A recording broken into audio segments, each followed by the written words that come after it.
Hello tout le monde! Je suis vraiment heureuse de vous retrouver aujourd'hui pour cette deuxième partie de notre épisode autour du mauvais œil, des protections énergétiques et de tout ce qui touche à l'énergie invisible.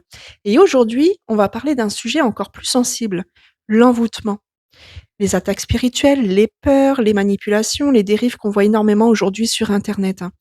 Et honnêtement, je pense que c'est probablement un des sujets les plus confus, les plus mélangés dans la spiritualité actuelle, hein.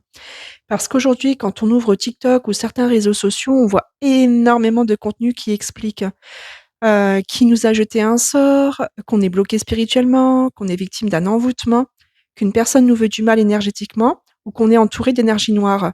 Et le problème, c'est que certaines personnes finissent par vivre dans une peur permanente.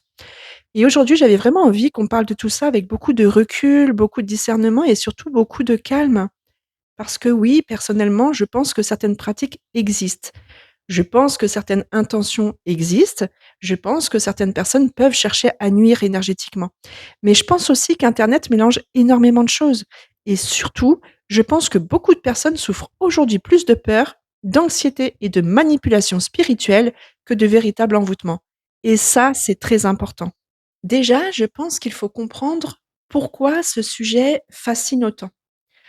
L'envoûtement fait peur parce qu'il touche à quelque chose de très profond. La peur de perdre le contrôle, la peur qu'une force extérieure influence notre vie, la peur d'être bloqué sans comprendre pourquoi, la peur qu'on nous veuille du mal.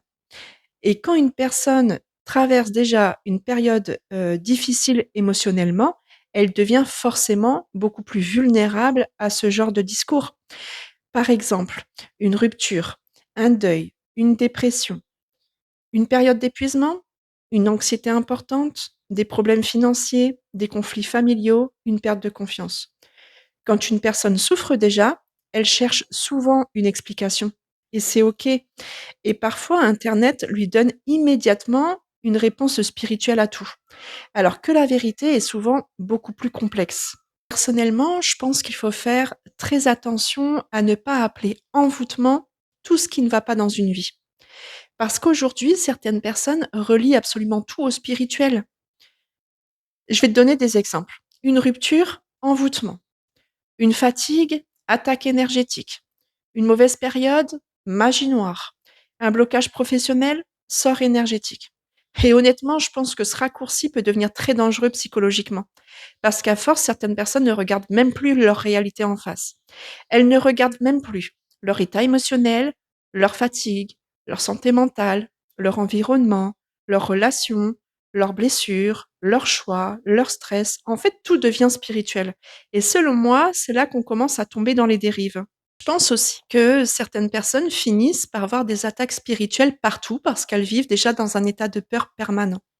Quand on nourrit constamment son esprit avec des contenus anxiogènes, notre cerveau finit par chercher des dangers partout.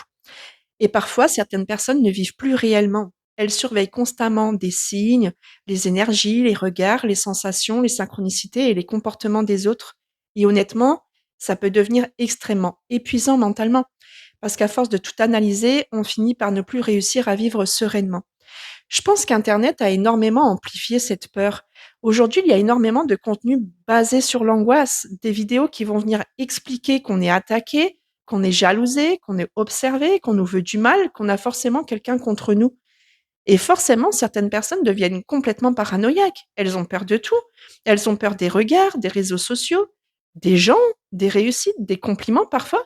Et honnêtement, ce n'est pas une spiritualité saine. Je pense sincèrement qu'une spiritualité saine devrait nous aider à retrouver plus de paix, plus de clarté, plus d'équilibre et plus de confiance intérieure, pas à vivre dans une angoisse permanente. Et je vais être honnête avec vous. Je pense qu'aujourd'hui, il existe énormément plus de manipulation psychologique que de véritable envoûtement.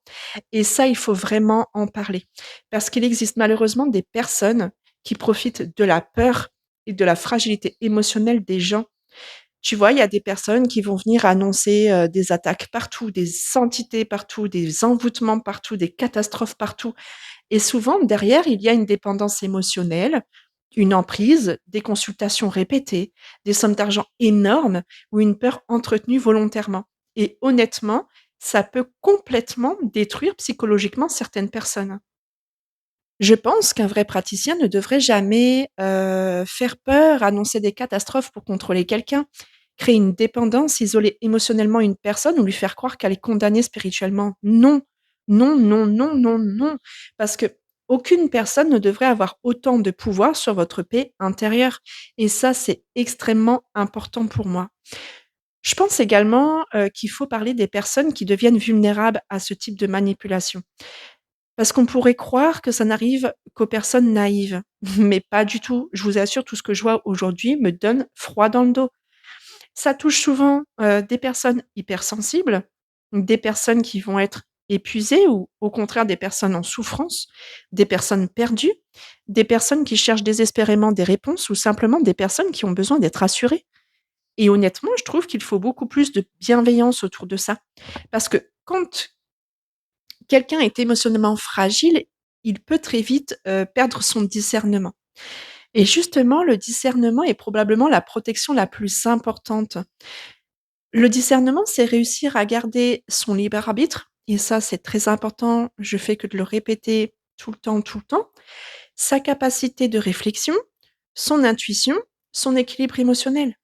C'est réussir à se demander: «Est-ce que cette pratique me fait du bien ou est-ce qu'elle me nourrit surtout de peur? Est-ce que cette personne m'apaise ou est-ce qu'elle me rend dépendante et anxieuse?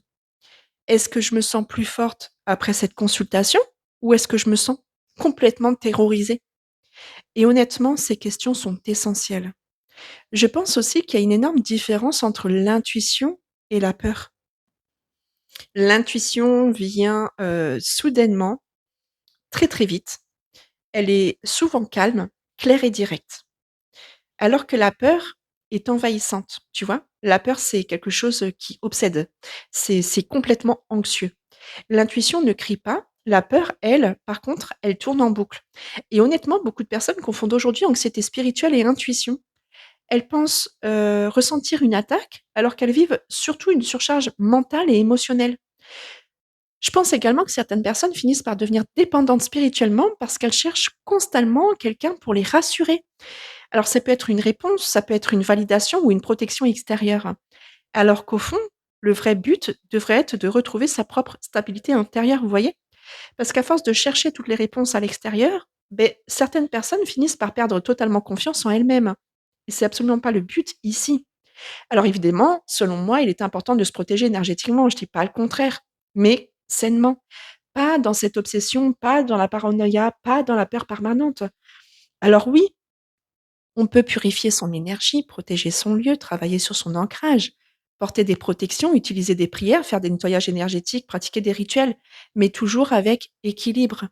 Parce que la protection énergétique ne devrait jamais devenir une prison mentale.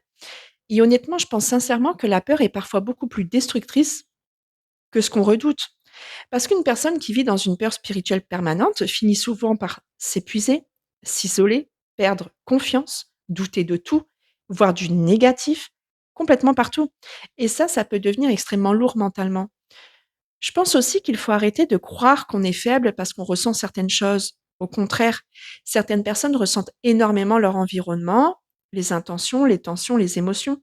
Mais apprendre à ressentir ne veut pas dire vivre dans la peur. Le vrai travail, selon moi, c'est justement d'apprendre à rester centré malgré tout. Je pense que le plus important dans toute spiritualité, c'est la paix intérieure. Pas la peur, pas l'obsession, pas la dépendance, mais la paix.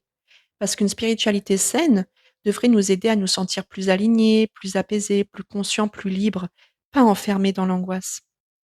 En tout cas, j'espère sincèrement que cet épisode vous aura plu. Et honnêtement, j'avais vraiment besoin d'aborder ce sujet avec beaucoup de recul et beaucoup de sincérité.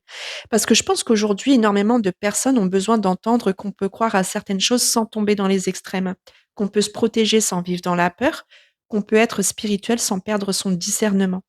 N'hésitez pas à me dire ce que vous avez pensé de cet épisode en commentaire et surtout prenez soin de votre énergie, mais aussi de votre paix intérieure. Parce qu'au fond, le plus grand pouvoir spirituel reste la paix intérieure.